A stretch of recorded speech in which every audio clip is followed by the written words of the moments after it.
Hey, what is up, everybody? This is Stephen Breach coming to you here today, trying something a little bit new today. I've done these with my friends back in the day, but I thought I would sit down and watch a classic wrestling match that I remember from my childhood that I probably haven't seen.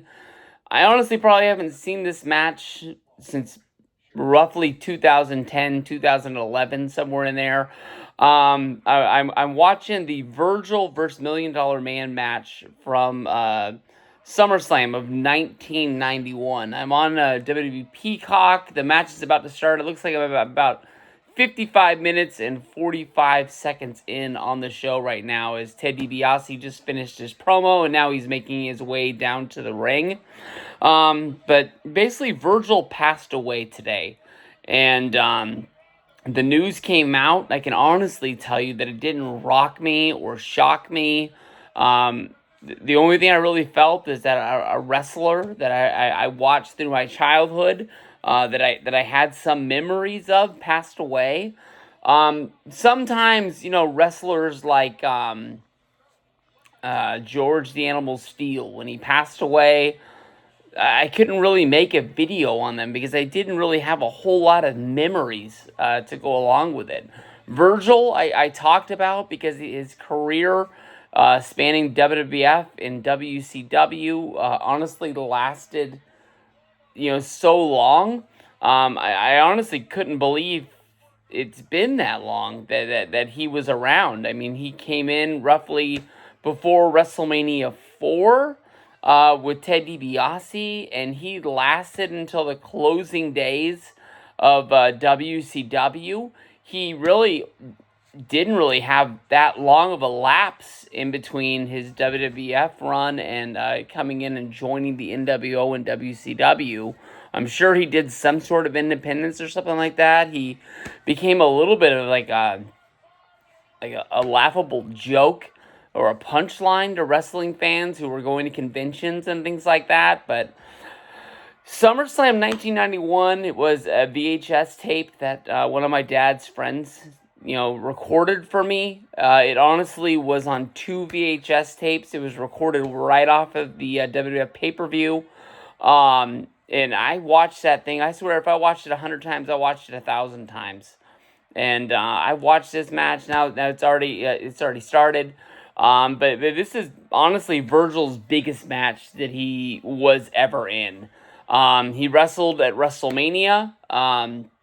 This whole storyline basically started at the Royal Rumble when Virgil wrestled in a tag match with Ted DiBiase going up against the Rhodes family, Dusty Rhodes and Dustin Rhodes making his debut. I don't know when it came that Dusty was turning in his notice to leave WWF and go back to WCW. There had been some, leadership change there, and he thought he was going to be able to get back into power. So he decided he was going back to Atlanta. Why Vince gave him that spot on the Royal Rumble, especially for Dustin to have his debut match, building him up in the company. Maybe it's because of the fact that they agreed to lose to push this storyline right here. It doesn't really make sense to me. The Vince that I would know, that as soon as somebody says they're leaving the company, you replace them and you just act like they were never there. Then you just go with somebody at least that's one of your guys. This match basically was put together because the Virgil and the Million Dollar Man had a falling out. Ted DiBiase, he basically pushed Virgil to the point where Virgil felt like he was doing more than what his job was. He was doing Ted DiBiase's dirty work.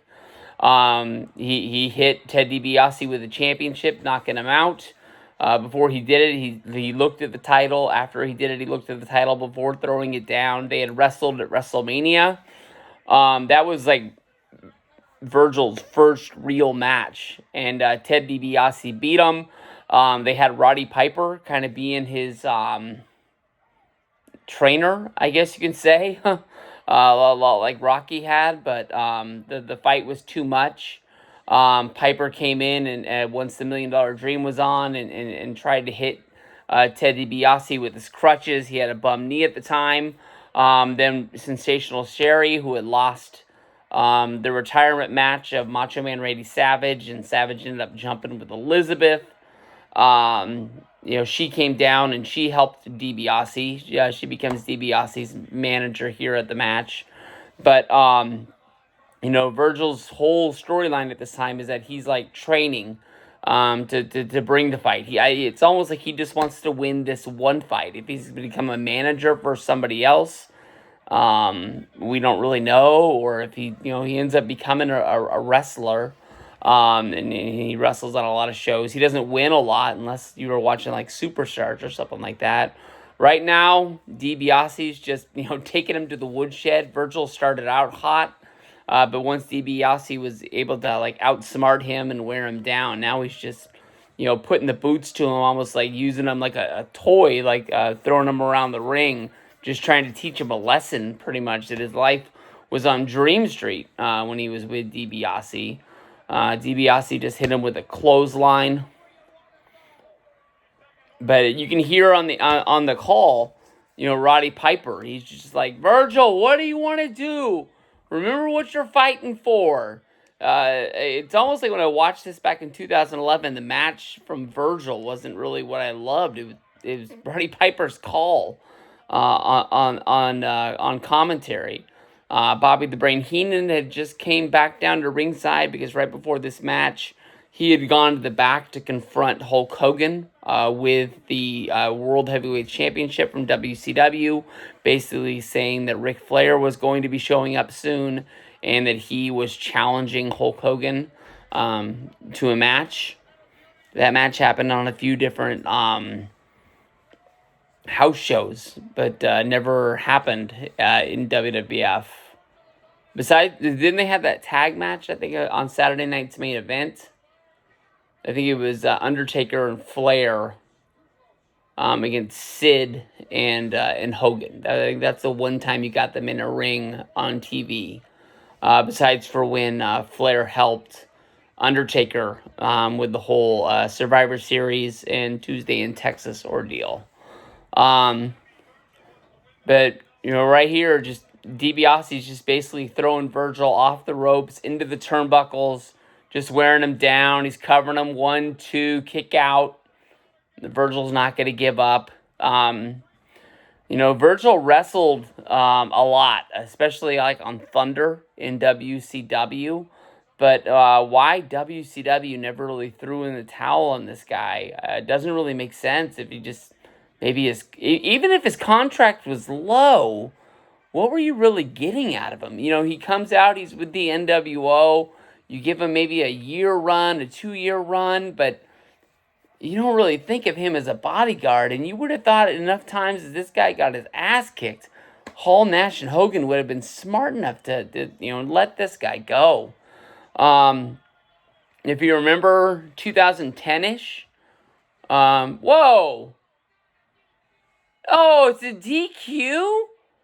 I never remembered it that way. Sherry just ran into the ring and hit Virgil with the purse right in the back of the head. It didn't even look like Virgil had that much of a comeback, but he was about to slap in like the $1 Million Dream. Hebner making the call. The Fink's about to announce something. Is he going to...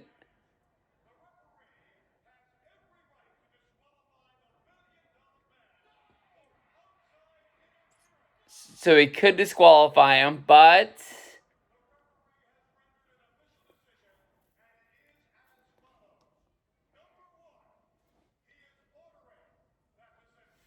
Sherry's banned. Throw her out. She's out of there.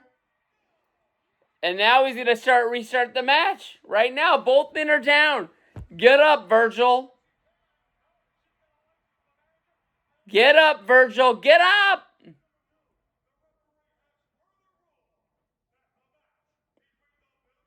Oh, man. Okay, I didn't remember that spot, but it's worth it. You get Sherry out of there. No outside interference anymore. She's pissed. Here comes the producers. That guy's everywhere. The guy with the weird, it's not a bowl cut. I don't even know how to describe that haircut. There's Tony Gurria. But that guy with the blonde hair and the glasses. I always, whenever he came down to ringside, you always knew something was going on. I've never learned. I've asked Jim one time who he was, but I never remembered what his name was. DiBiase's grabbing a rope. He's about to get up to his feet. Virgil's looking around in some way, just trying to get up. But what I was getting at was with Virgil, if you remember, he came back in about 2010. He was the manager of Ted DiBiase Jr. It didn't really work that well. They never really gelled, but it definitely worked a lot better than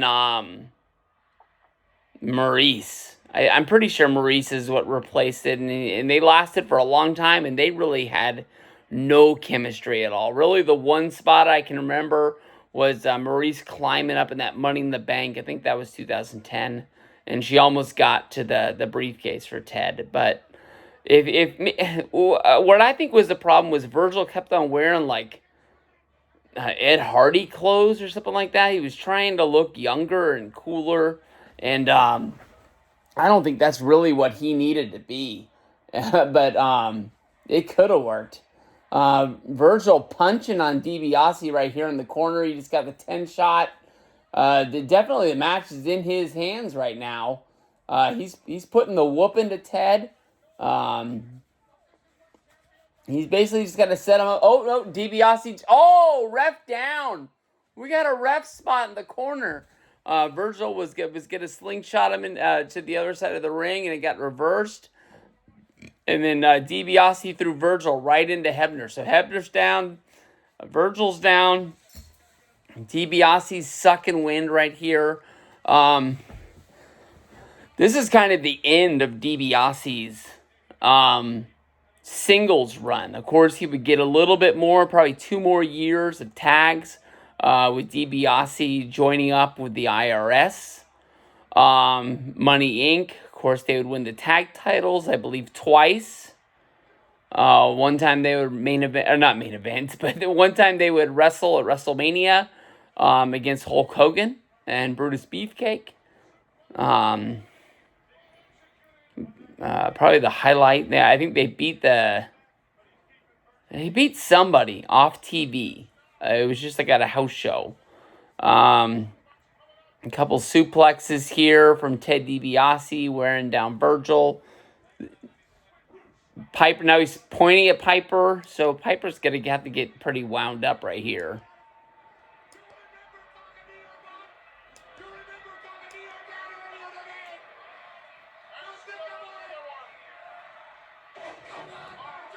Do it for your mom. Do it for your dad. Don't you remember talking to them? Oh, now DiBiase's calling out Piper. I don't know if Piper's still dealing with the bum knee. So where are we in Piper's career?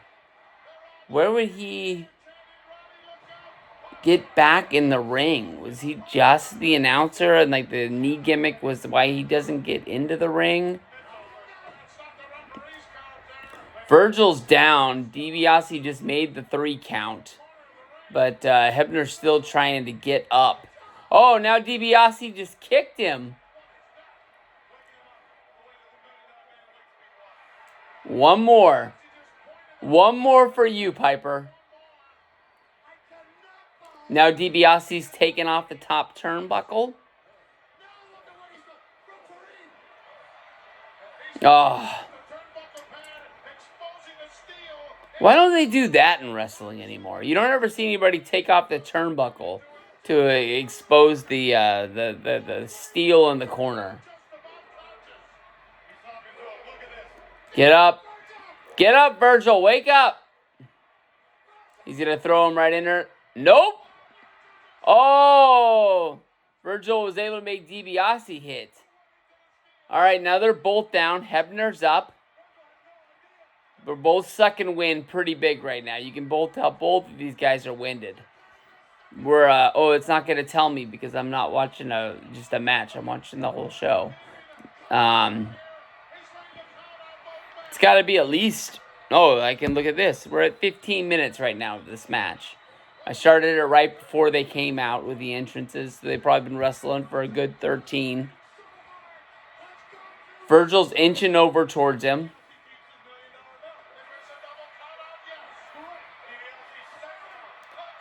He's inching over. Does he pin him? Is it a pin? I thought he slapped the $1 Million Dream on him. But he's on him. 1, 2, 3. Virgil got the win just like that. Tons of kids in the LOD freaking shoulder pads. Always wish I had some of those. I bet I can probably at least count 20 pairs of those things on kids out there. Virgil's got the belt. Virgil just did a kind of a flip. Like, he just jumped onto his back, I guess you can say. Now he's pumped. He's posing on all the corners, dancing with the belt.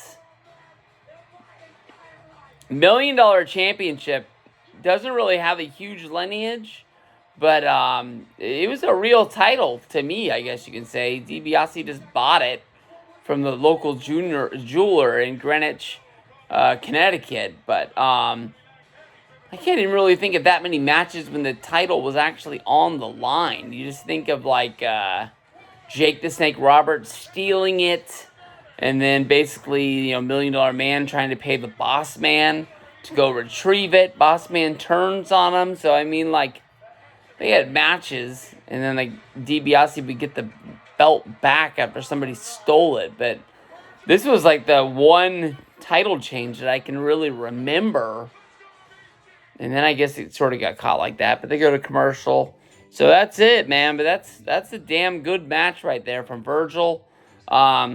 Him versus Bret Hart on like an episode of Superstars. That might be like the two good matches of Virgil's career that I honestly really can't remember. If you can remember any other ones, let me know, because like I said, they're few and far between. But that's one from my heyday. I remember that one like it was clockwork right there. Besides for I didn't remember the fake DQ where Sherry got tossed out. But rest in peace, Virgil. Peace out, everybody.